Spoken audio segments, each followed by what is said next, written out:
Hello, and welcome to AMETEK's second quarter 2025 earnings conference call. At this time, all participants are in a listen-only mode. After the speaker's presentation, there will be a question-and-answer session. To ask the question during the session, you will need to press star 11 on your telephone. You would then hear an automated message advising your hand is raised. To withdraw your question, please press star 11 again. I would now like to turn the conference over to Kevin Coleman, Vice President of Investor Relations and Treasurer. Sir, you may begin. Thank you, Tawanda. Good morning and welcome to AMETEK's second quarter 2025 earnings conference call. Joining me today are Dave Zapico, Chairman and Chief Executive Officer, and Dalip Puri, Executive Vice President and Chief Financial Officer. During the course of today's call, we will be making forward-looking statements which are subject to change based on various risk factors and uncertainties that may cause actual results to differ significantly from expectations. A detailed discussion of the risks and uncertainties that may affect our future results is contained in AMETEK's filings with the SEC. AMETEK disclaims any intention or obligation to update or revise any forward-looking statements. Any references made on this call 2024 or 2025 results will be on an adjusted basis, excluding after-tax acquisition-related intangible amortization, and excluding a pre-tax $29.2 million or 10-cent per diluted share charge in the first quarter of 2024 for integration costs related to the Paragon Medical acquisition.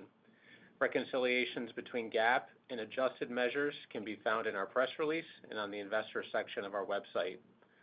We'll begin today's call with prepared remarks, and then we'll open it up for your questions. I'll now turn the meeting over to Dave. Thank you, Kevin, and good morning, everyone. AMETEK delivered strong second quarter results, highlighted by record-level sales and EBITDA, strong core margin expansion, and excellent earnings growth. We also raised our full-year sales and earnings guidance to reflect our second quarter results and the recent acquisition of Faro Technologies. The addition of Faro Technologies nicely complements our existing metrology and precision measurement businesses.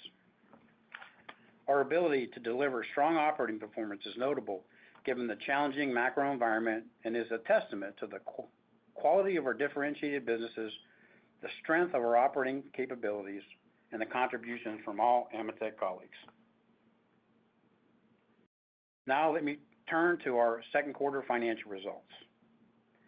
Sales were a record $1.78 billion, an increase of 2.5% from the second quarter of 2024. Organic sales were flat, acquisitions added 1.5 points, and foreign currency translation was a 1-point benefit.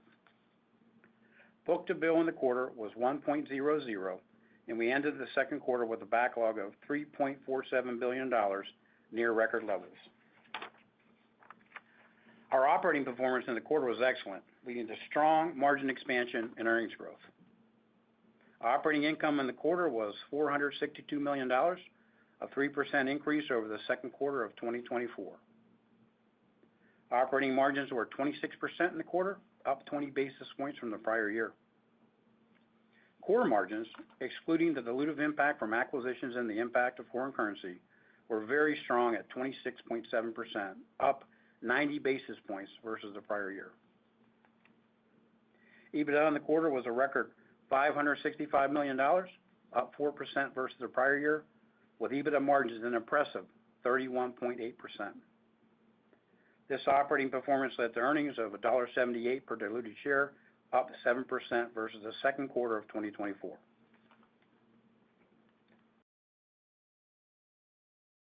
Now let me provide some additional details at the operating group level. First, the Electronic Instruments Group. The Electronic Instruments Group delivered solid operating performance in the second quarter. EIG sales were $1.16 billion, up 1% from last year's second quarter. Organic sales were down 3%. Acquisitions added 2 points, and foreign currency was a 1-point tailwind. EIG operating income was $344 million, and operating margins were 29.7%, with core margins a very strong 30.7%, up 40 basis points versus the prior year. The electromechanical group had an excellent quarter with strong sales and orders growth, record operating income, and sizable margin expansion in the quarter. EMG's second quarter sales were a record $618 million, up 6% from the prior year. Organic sales were up 5%, and foreign currency was a 1-point tailwind. Additionally, orders were again strong in the quarter with notable order strength within our Paragon and automation businesses. EMG's operating income in the second quarter was a record $144 million, up 17% compared to the prior year. EMG's operating margins were 23.3%, up 210 basis points from the second quarter of 2024, with core margins up an impressive 260 basis points. Our businesses continue to execute well, delivering strong operating results against the backdrop of a challenging macro environment. Our business model allows us to react quickly to changing economic conditions while ensuring we remain focused on delivering long-term sustainable growth. We are committed to making strategic growth investments across our businesses to help support and accelerate progress. For all of 2025, we continue to expect to invest an incremental $85 million in strategic growth initiatives across the company, with these investments focused on research, development, and engineering, and sales and marketing. These efforts and our commitment to innovation ensure a steady stream of new products that support our customers' critical applications and position us for continued success. Our Vitality Index, which was 26% in the quarter, continues to reflect the success of our technology innovation strategy. I want to take a moment to highlight a recent new product introduction from our Spectro Analytical Instruments business. Spectro Analytical Instruments is a leading global provider of advanced instrumentation solutions for highly precise and accurate elemental analysis. This new product, the Spectro Green MS, is their latest solution designed for high-performance elemental analysis. It addresses a key challenge in environmental and pharmaceutical laboratories by simplifying the process of analyzing complex samples for trace elements. The new product incorporates several innovations that improve workflow and efficiency, including its ability to analyze both high concentration and trace elements in a single measurement, significantly reducing analysis time for busy labs. With this new product launch, Spectro Analytical continues to advance its technology leadership and provide customers with greater speed, accuracy, and ease of use for their critical applications. This is just one of the many innovative new product introductions across our business. Now switching to capital deployment. As noted, we acquired Faro Technologies subsequent to the end of the second quarter for approximately $920 million. Faro is a leading provider of advanced 3D metrology and digital reality solutions. Their technology solutions, which include measurement arms, laser scanners, and integrated software platforms, enable customers in end markets, including aerospace and defense, public safety, and architecture and engineering, to precisely measure and visualize physical environments for a wide range of critical applications. Faro's product suite nicely complements our existing metrology and precision imaging capabilities, particularly within our Creaform business, providing the most comprehensive portfolio of automated 3D metrology, laser projection, and digital reality solutions. This acquisition provides AMETEK with a significant presence in the fast-growing digital reality market and has a strong recurring revenue profile through its service and cloud-based subscriptions. We see significant potential to expand operating margins through integration into AMETEK's global infrastructure and operating model. Faro has annual sales of approximately $340 million. We're very pleased to welcome the Faro team to AMETEK and excited for the future. Strategic acquisitions are a core component of the AMETEK growth model, and we are committed to deploying our strong cash flow to expand our portfolio in highly attractive market segments. Looking ahead, our acquisition pipeline remains robust, and Dalip will detail we have a very strong and flexible balance sheet. We anticipate remaining active in this area. Finally, a comment on the global trade landscape. While the situation remains fluid, our businesses have been proactive in addressing the potential impacts of tariffs. As we highlighted last quarter, we have well-defined mitigation plans that are being executed across the organization. These actions are multifaceted and include targeted pricing initiatives, strategic adjustments to our global supply chains, and leveraging our worldwide manufacturing footprint to localize production. Our teams are also identifying opportunities to utilize our U.S. manufacturing presence to support global customers looking to localize or reshore their supply chains. AMETEK's diversification across end markets and geographies limits our dependence on any single region, and our decentralized structure allows for the flexibility needed to implement these mitigation actions quickly and effectively. We have a proven playbook for navigating through these uncertain environments, and we are making outstanding progress. Our focus remains on supporting our customers, delivering strong results, and utilizing our strong financial position to invest in our long-term growth initiatives and strategic acquisitions. Now turning to our outlook for the remainder of the year. Given our results in the second quarter and the closing of Faro Technologies, we now expect full-year sales to be up mid-single digits on a percentage basis compared to 2024. Diluted earnings per share for the year are now expected to be in the range of $7.06 to $7.20, up 3 to 5% versus the prior year. This is an increase from our previous guidance range of $7.02 to $7.18 per diluted share. For the third quarter, we anticipate overall sales to be up mid-single digits with earnings in the range of $1.72 to $1.76 per share, up 4 to 6% versus the prior year. Our full year and third quarter guidance incorporates the expected contributions from the Faro acquisition. In summary, AMETEK delivered strong second quarter results. Our businesses are well positioned with differentiated technology solutions serving a diverse set of growing niche markets. We have a durable operating model and an ability to react quickly to changing market dynamics. Our strong cash flows provide us with the opportunity to deploy meaningful capital on strategic acquisitions. AMETEK remains firmly positioned to deliver long-term sustainable growth and strong returns for our shareholders. I will now turn it over to Dalip Puri, who will cover some of the financial details of the quarter. Then we'll be glad to take your questions. Dalip? Thank you, Dave, and good morning, everyone.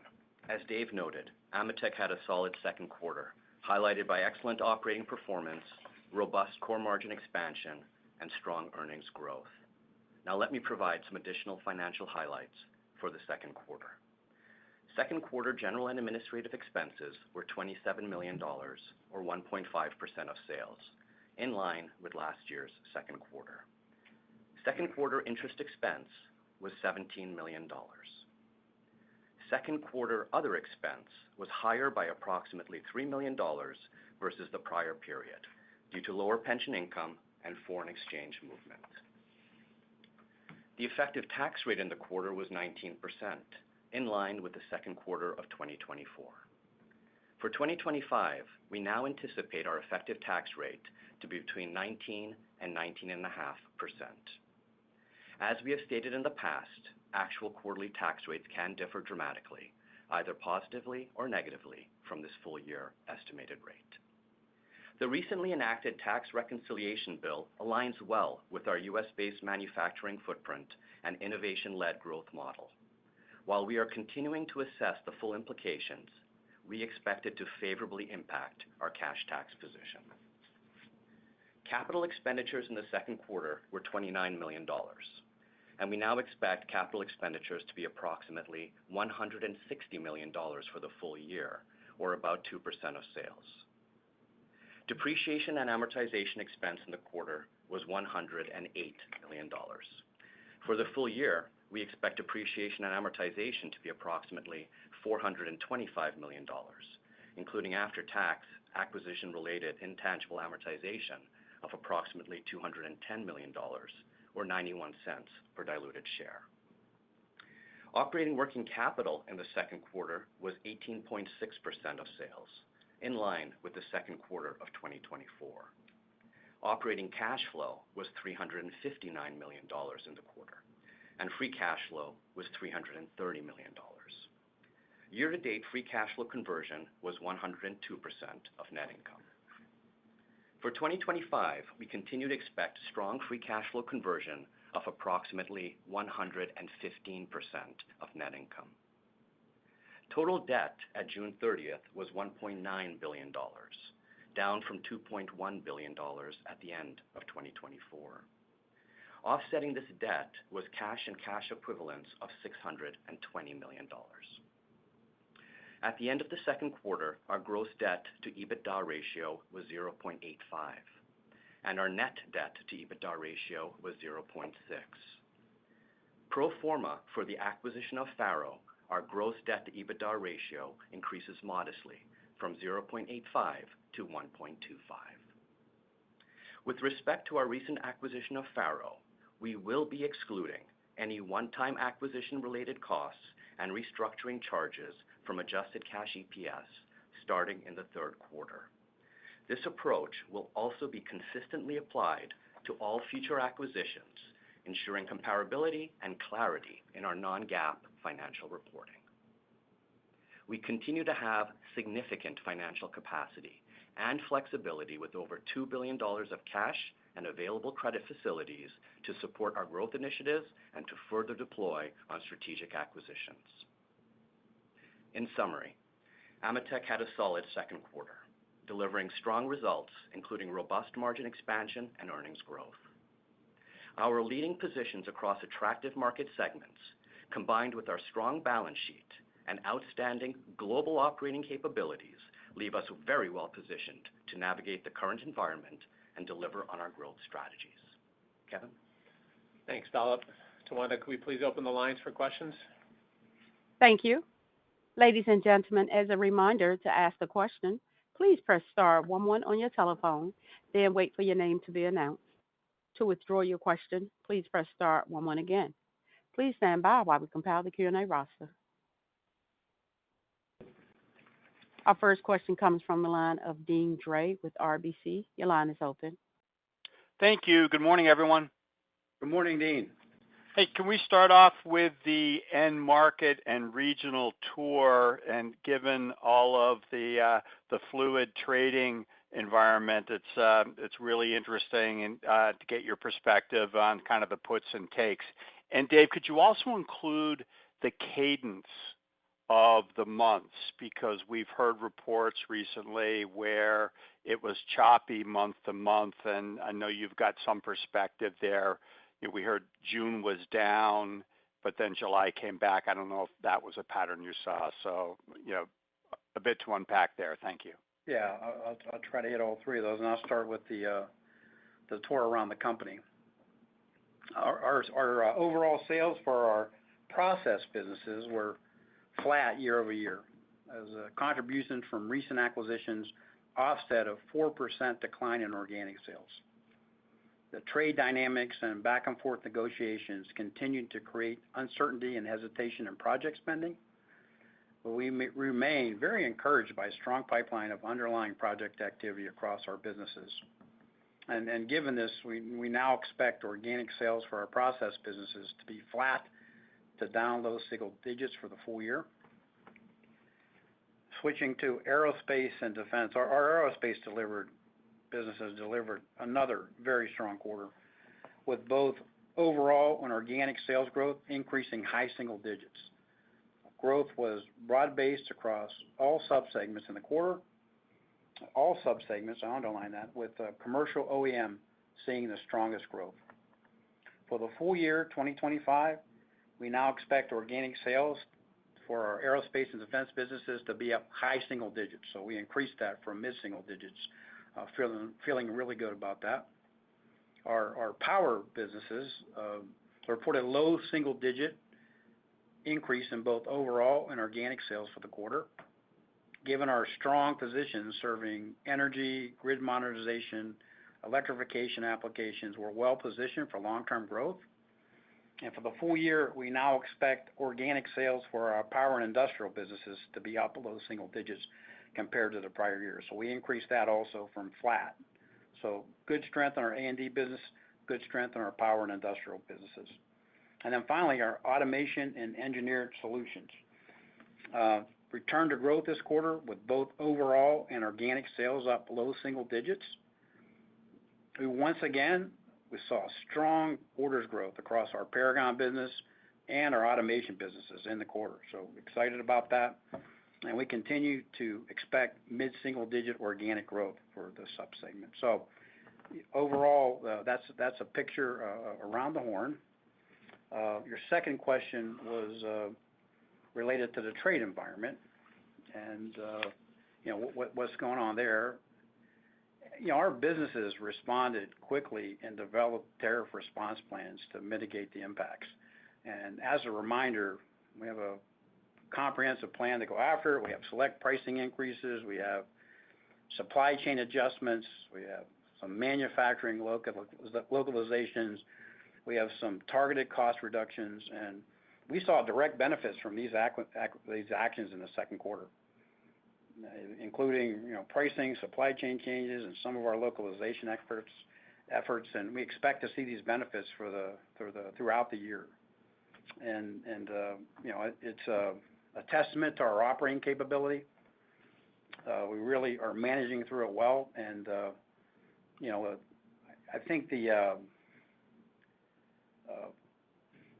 in our last call, we noted we were confident in our ability to offset these direct costs. And now I just add very confident to it. And, I think we're in good shape regarding tariffs. And then the last question was how are we doing? How did the quarter play out? How did that all play out? And the cadences, I think you asked about, Dean. Yeah. And the cadence for June was the strongest month for orders and for the year. So normally we step through the quarters with the final month of the quarter being highest. So that was pretty typical. But June was strong. It was the strongest of the quarter, strongest year to date.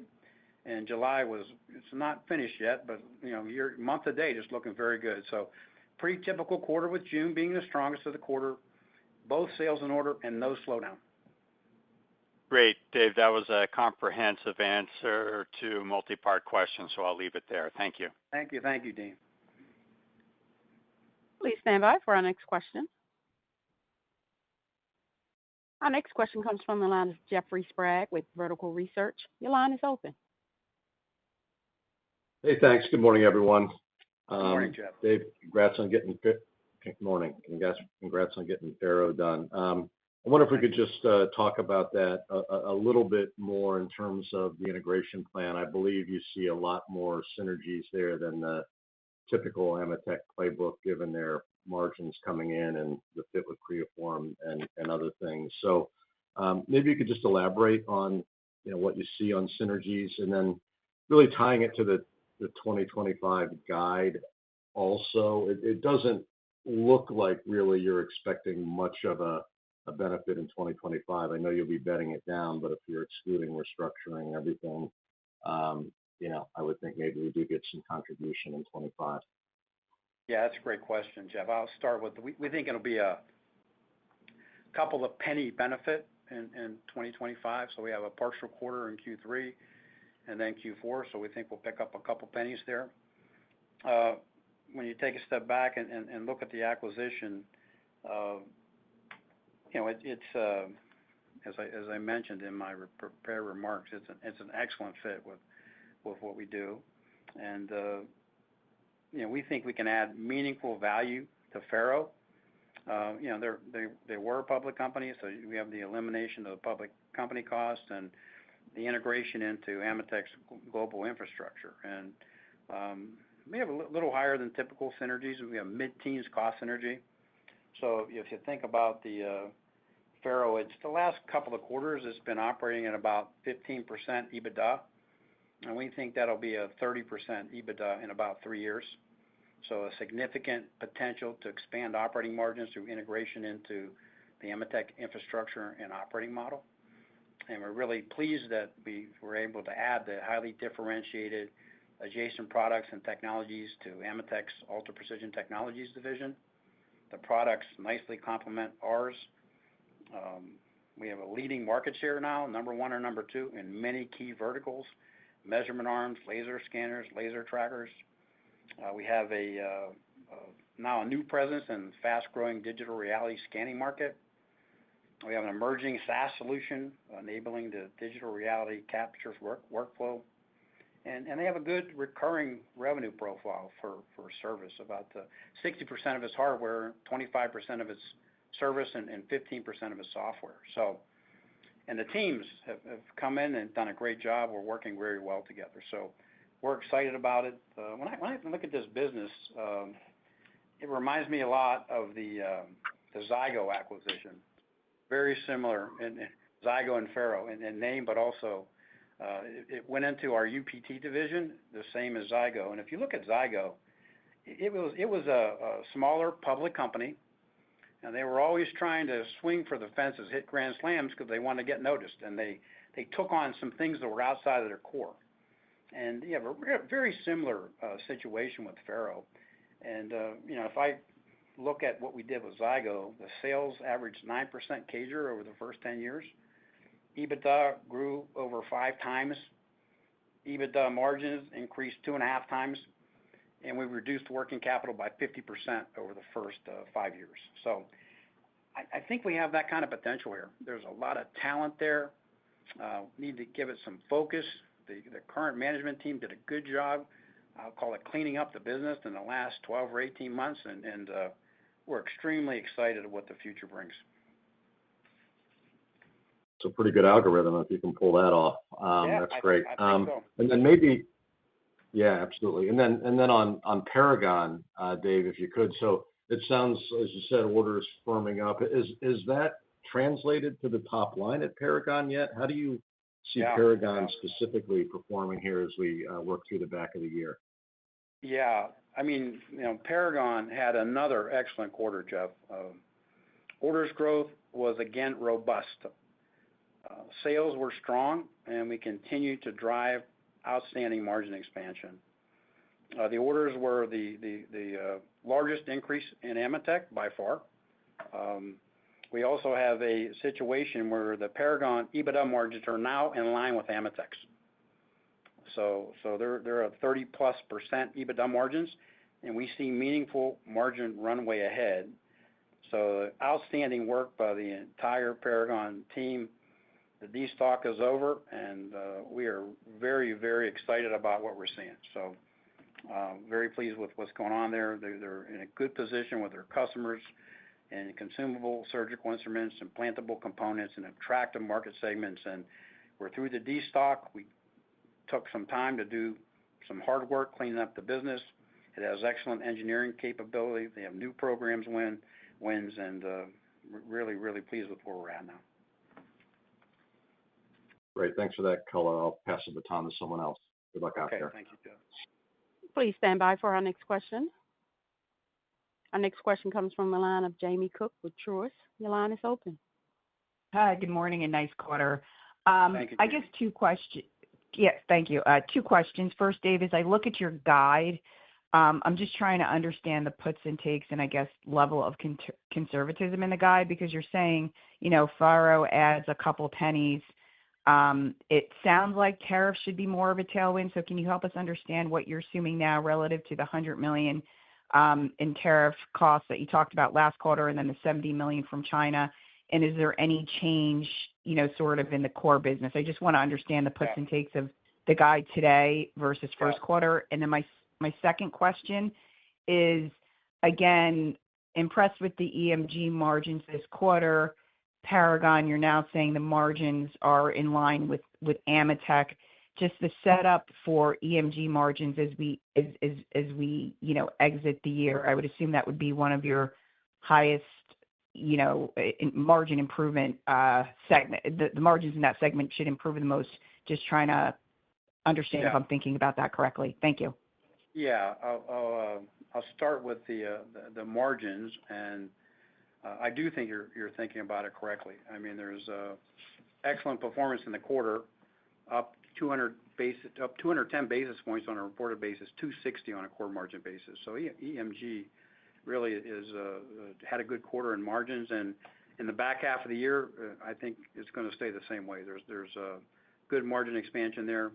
And both our EIG and EMG businesses, core margin expanded 90 basis points. The reported margins were up 20, but core was up 90. We had a fantastic quarter.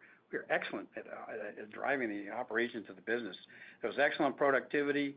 There was positive price cost and really strongly performing acquisitions. And when I look at the OpEx, I mean, our people are getting it done. We raised our OpEx. We're going to working through the P&L to $155 million.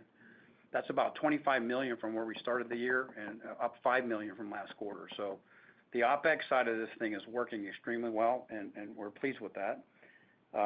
Going back to the guide, we beat our earnings. We boosted our guide for the year, and we have a big boat on. And we talked about a couple of cents from Faro, and that's all built into the model. I think there's a bit of conservatism in the Q3 guide as we get through all these changing dynamics. We feel very confident, but there's a bit of conservatism in the near-term guide. I think that in terms of China, you mentioned the $70 million that we had flagged as in the second quarter. We got a good portion of that. Later in the quarter, it opened up. We didn't get it all, but we got a good portion of that. And the $70 million that we identified as a tariff impact that we would offset, we're not going to constantly change with that changing environment. We're not going to constantly update the exposure, but what I'm telling in real time. But we got it, and we don't have a problem this year. So the $100 million that was a negative headwind is not a negative headwind. That's the best way I can explain it. Thanks so much. Congrats on a nice quarter. Yeah. Please stand by for our next question. Our next question comes from the line of Matt Summerville with D.A. Davidson. Your line is open. Thanks. Excuse me. Couple questions. You talked in detail about Paragon, which was very helpful. Can you go through the same kind of analysis on specifically the automation side of the business, how that business is performing from a profitability standpoint, what you're seeing from an inbound order point of view, where you are with the inventory sort of reductions you were seeing in the channel there, as that's been one of the more challenged businesses for you guys? And then I have a follow-up. Thank you. Yeah. The automation business, it's in the same category as Paragon. The destock's over, and we're seeing strong growth in orders. There's Paragon and the automation business drove the profitability increase in EMG. So there's a continued upside there, but both Paragon and automation, the AMETEK and which Paragon's in, and automation that dealt with the destock is done. So we're feeling good about that. It's driving profit growth, and that's why the EMG margins are up 260 basis points on a core basis. Okay? And as you think about those, as you think about those businesses specifically, what do you think the right go-forward organic algorithm looks like for that portion of AMETEK? And then, Dave, if you can just maybe comment a little more broadly what you're seeing from a go-forward actionability standpoint, M&A-wise, post-Faro, what you're seeing in terms of deal size, multiples, et cetera, that would be helpful. Thank you. Yeah. Okay. Yeah, I think the EMG business is the automation and engineered part of EMG is inflecting up. So I think it's going to lead us in our next phase of growth. And I think we're saying this year that we'll be up mid-single digits.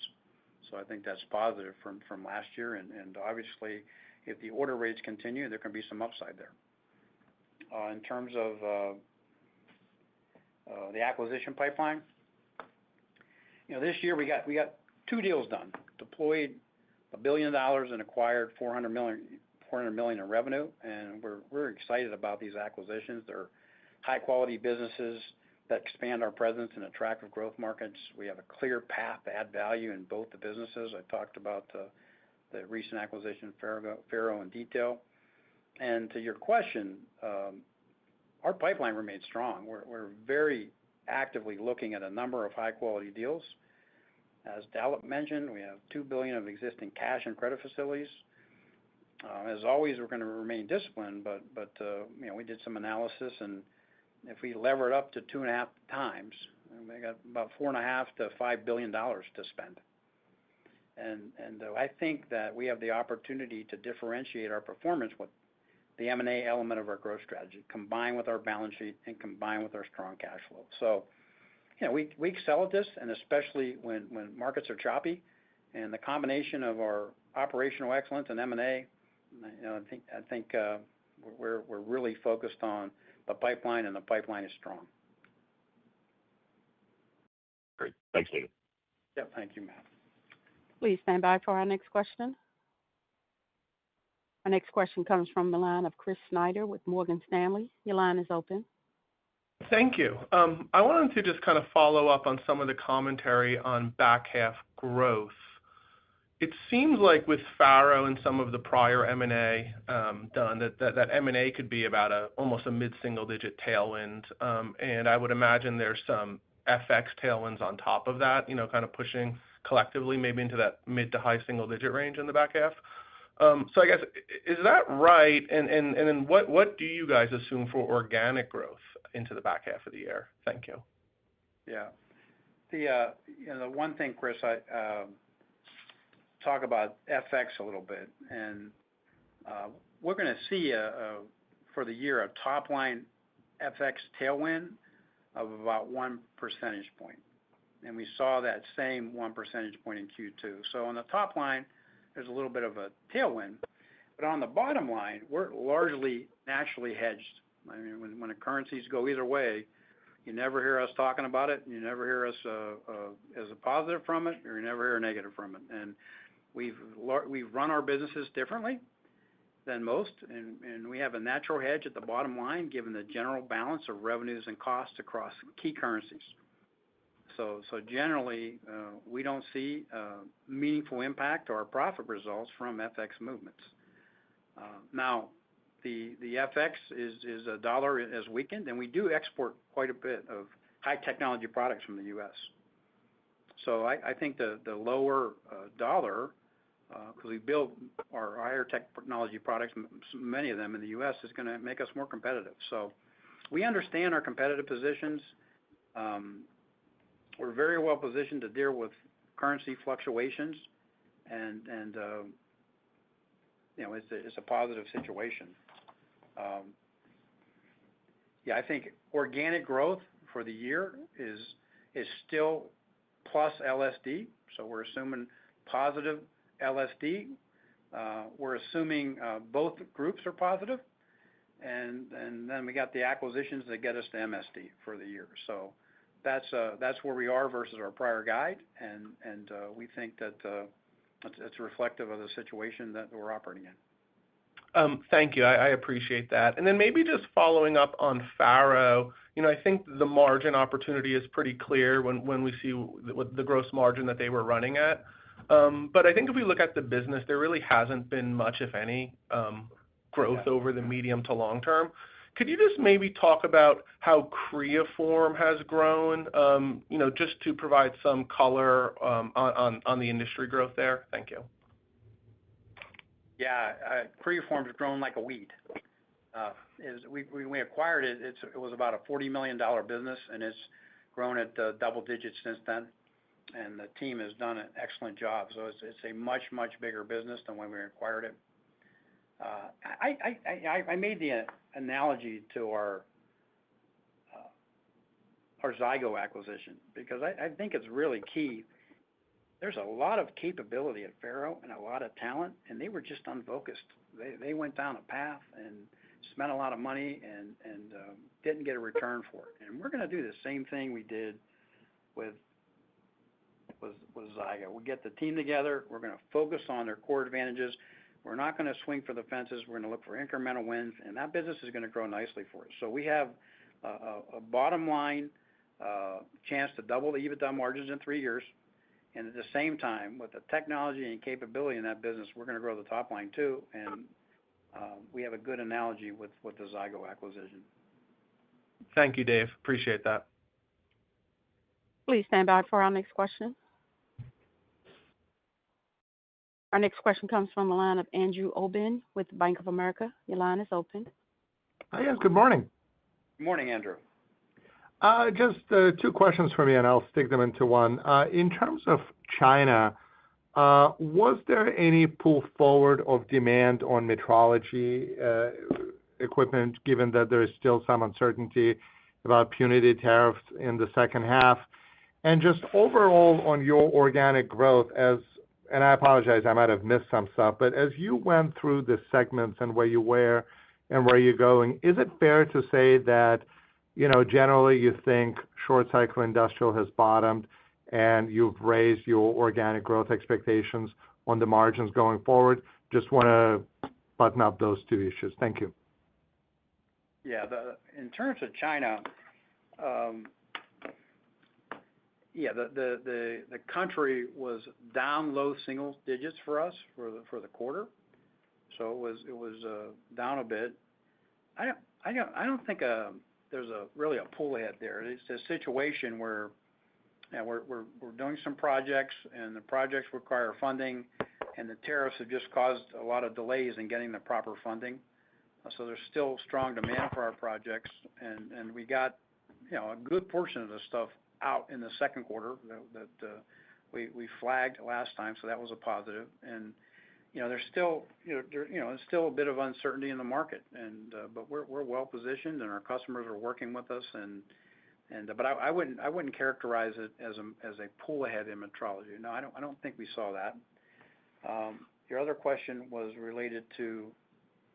Has the cycle bottomed, and are you guys feeling better about organic growth?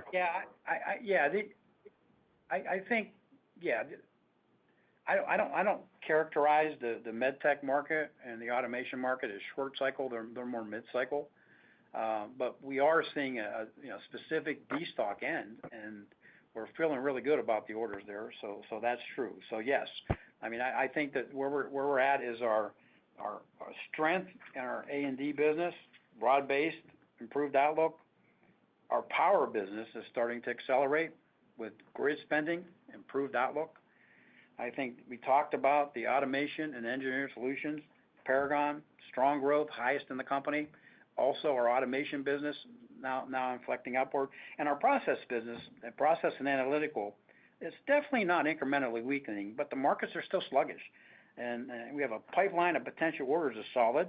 We're beginning to see quotations there related to reshoring, related to new opportunities, related to existing opportunities. But that's where the project business is dealing with a bit of that uncertainty. So we have to work our way through that. But in the other 3 market segments, it's feels like we're in a positive situation. I'll take it. Thank you so much. Okay, thank you, Andrew. Please stand by for our next question. Our next question comes from the line of Brett Lindsey with Mizuho. Your line is open. Hey, good morning, all. Morning, Brett. Hey, wanted to come back just to the slower decision making. I guess, are customers giving you any sense on the timing of that quotation activity, and what the budgeting timeline might look like there, and then anything on that front to glean through July in terms of those discussions? Yeah, the timelines. Yeah, they are. It's difficult. I mean, there are definitely some delayed shipments. I think the certainty around the trade back and forth is important to get it resolved. So as we're seeing the high number of trade deals get negotiated, get concluded, that takes the uncertainty off the table to a degree, and we can go forward. So I don't think it's the level of the tariffs, it's the uncertainty of the tariffs. And I think as we've rapidly gotten some trade deals done, I think that uncertainty is reducing. So, but as those play through and we understand the impacts of them, I think uncertainty is going to reduce. I mean, in the U.S., we have the overall, positive outcomes, as Dalip mentioned, from the tax bill. So we have it helped clarify those go-forward tax rules, but the immediate expensing of R&D, the capital equipment for capital equipment purchases, the spur customer capital investments, and at the same time we have the tariffs where we have people looking to reshore to the U.S. and we're in a very good position to help them do that. So, I mean that's a positive, and we have but the tariffs have to get settled, and as we move through this and more of those get settled, I think the cloud is going to be removed from some of those projects. Thanks for that. And then just to follow up on the $70 million of the potential at-risk revenue that you had flagged on the last quarter call. I know that's direct U.S. to China instrumentation. Maybe just a finer point on how much of that did ship in 2Q, and are you assuming that the remaining gets delivered as part of the framework, or is there still some contingency there? I think I'd say that a good majority of it shipped, and there's still some of it that's unresolved, and that'll get resolved in Q3 and Q4. Okay, great. Best of luck. Thank you. Please stand by for our next question. Our next question comes from the line of Christopher Glynn with Oppenheimer and Company. Your line is open. Thanks. Good morning. Hey, Chris. Hey, Dave. A question about the pipeline with a little bit more specificity on the aero defense market. Been a while since you did Abaco 4 years ago, and curious about the pipeline there. Maybe all the noise around the industry supply chain being kinked up, is revealing some properties there that might be opportunistic in that space. How are you thinking about, and also how are you thinking about A&D more fundamentally in the context of all your businesses for long-term M&A? Yeah, I think the A&D market is certainly a market we would like to deploy more capital in. So we're actively looking at the market. We're actively looking at some deals, and from my viewpoint, it's been a great profit generator from AMETEK. We have unique differentiated positions. It's a really good management team. They continue to perform, and I love to deploy capital in that area. Okay, great. And then for EMG, your automation is starting to accelerate here, and sounds like some incremental inflection. So, with this cyclical momentum there in medical, would you expect more level-loaded first half, second half sales versus, usually it's slightly tilted towards the first half on a seasonal basis? Yeah, I'd say with the increase in orders, we're going to have a solid second half. So there might be a little bit of a different tilt than a typical year. You saw the orders coming in the first half of the year, and you might have the shipments coming out 3 to 6 months later. So it might be a little bit different. Makes sense. Thank you. Okay, thanks, Chris. Our next question comes from the line of Steve Barger with KeyBanc Capital Markets. Your line is open. Hi, good morning. This is Jacob Moore on for Steve. Thanks for taking the questions. Good morning. Just a two-parter from us as well, kind of staying on orders and backlog. They look pretty solid this quarter. Can you just help us understand the breakdown of orders and backlog between the segments? Are there any end markets you would call out showing notable strength or weakness in orders? And then the quick second is related to the tariff situation. Beyond the China metrology, do you think there's any level of pull forward more broadly up to this point? Any perspective you have there would be helpful. Yeah, in terms of the pull forward, we're typically manufacturing customized systems that are higher dollar value. So I'm sure there was a little bit of pull forward, but it's not of a meaningful, quantifiable number in our respect. So we are probably less affected by pull forwards than most companies because of the nature of our product portfolio. In terms of the orders, overall orders were up 6% in the quarter. The EMG business was up double digits. EIG was up, single digits. In terms of book to bill was 1. EMG was a little above 1, and EIG was a little below 1.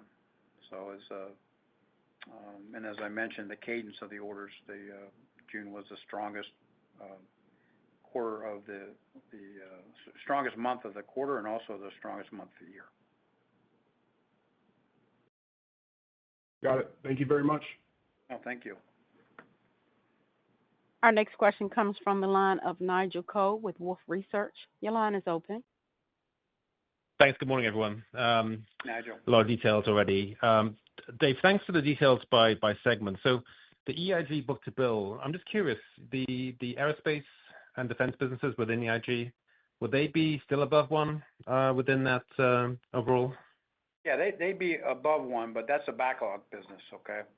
So a lot of those orders are booked, 3, 6, 9 months, even a year in advance. But yes, they were above one. Yeah. Okay. And then you called out, obviously the process and analyticals SBU still, I think you said sluggish. There's been a lot of concern around academic and government funding. So just curious, what you're seeing in your Gatan and some of the other businesses that might be affected by those pressures. Yeah, that's a good question. If you just look at our verticals, the MedTech was positive, A&D, as I talked about, was positive, automation was positive, and food was positive. And the two negatives would be the semiconductor market and the research academia market, and it will be in the U.S. and globally. So that would be how I would look at it from the verticals, and obviously our process business plays in a lot of those, but semi and research were headwinds in the quarter. And maybe could you just size that research exposure for AMETEK, and do you view these pressures as temporary, or do you think it could be with us for some time? Yeah, research market is about 10% of AMETEK.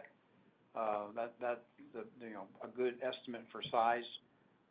In the U.S., there is the redefining a little bit of the spend and the without getting into a lot of details, the spend associated with the projects have been reduced, but they still want to go forward with the projects. There are some delays, and those delays are happening. I think that those in the research market, there's some parts of the world where the research market's very strong. About 25 to 30% of our research markets in the U.S., the balance of it is internationally. So we had a little issue in China there that we talked about, and the smaller part of it's in the U.S. where there is some delay in research academia funding, and we're seeing that as a bit of a headwind to our process business. I think that'll be thanks, Dave. That'll be around for definitely quarter 3 as we get into the fourth quarter. I'm not sure.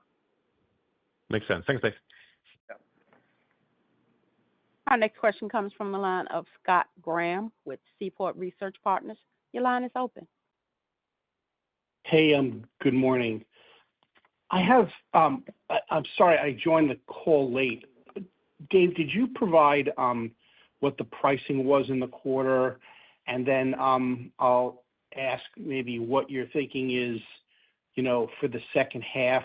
And then with that, with tariffs coming down, how did you approach that with customers? Because I'm sure prices announced were, a certain level, and then tariffs came down, and you might have had to adjust those. Could you just kind of walk us through all that? Yeah, a lot of that's into the detailed discussions in our business units. I'll say that in the quarter, we had positive price-cost spread. We didn't guide to a price exactly, but we had a positive price-cost spread. I think we'll have that for the year. The price increases, I would define them as selective. We're trying to work with our customers. At the same time, I'm confident that the impacts of tariff and inflation will be offset by price, and it speaks to the results are related to the highly differentiated nature of the AMETEK product portfolio and our leadership position in niche markets around the globe. So that's how I characterize it. Okay, I appreciate that. Thank you. And then just maybe flipping to process, which looked like it was, softer than perhaps you were thinking internally. That sort of division, whatever we want to call that, has a lot of different end markets. Could you kind of tell us what the puts and takes were there? Yeah, I was going through that a little bit before. So there would be positives on the MedTech space, like our Rollin businesses there. They had a really good quarter. Positive in the food business. We have a MOCON business that's we have about 3 or 4% of our business is food. That was very positive. The oil and gas market, that was kind of just nothing really positive, nothing really negative. And then in the semiconductor and the research markets, those were headwinds. That's how I'd characterize it. I appreciate that. Thank you. Thank you. Thank you, Scott. Thank you. Ladies and gentlemen, I'm showing no further questions in the queue. I would now like to turn the call back to Kevin for closing remarks. Thank you, Tawanda, and thanks everyone for joining our call today. And as a reminder, a replay of today's webcast can be accessed in the investors section of ametek.com. Have a great day. Ladies and gentlemen, that concludes today's conference call. Thank you for your participation. You may now disconnect.